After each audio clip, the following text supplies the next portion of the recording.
Here's a picture of Earth, the blue marble, or better known to us as home.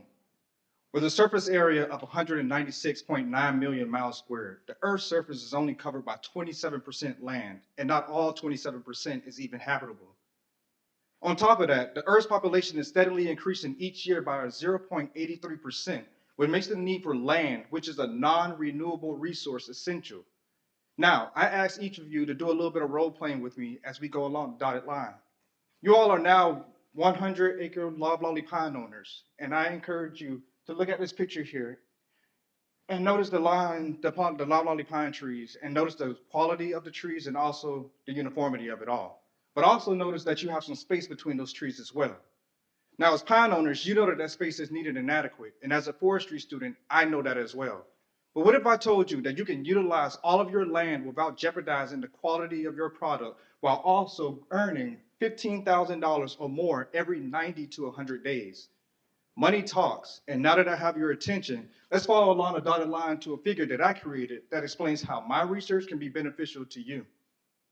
On the left is your typical pine plantation with its uniform and perfect spacing, but to the right is that same plantation that shows its optimal potential by incorporating industrial hemp between the rows of those trees.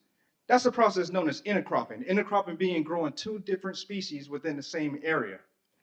Now, as we follow along the dotted line again, legalized in 2018, industrial hemp has a projected net worth of $31.98 billion by the end of 2030.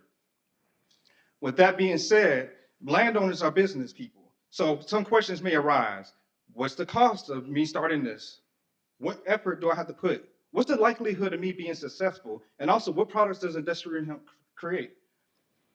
And those are all good questions.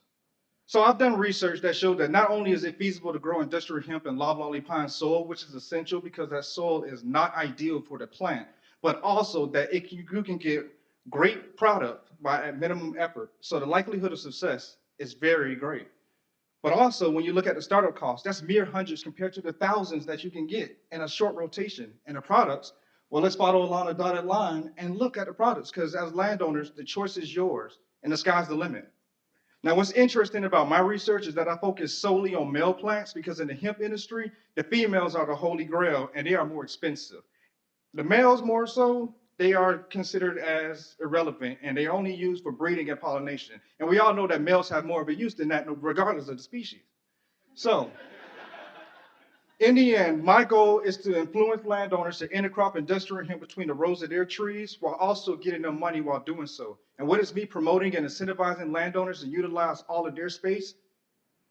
Sustainability, and it matters. Thank you.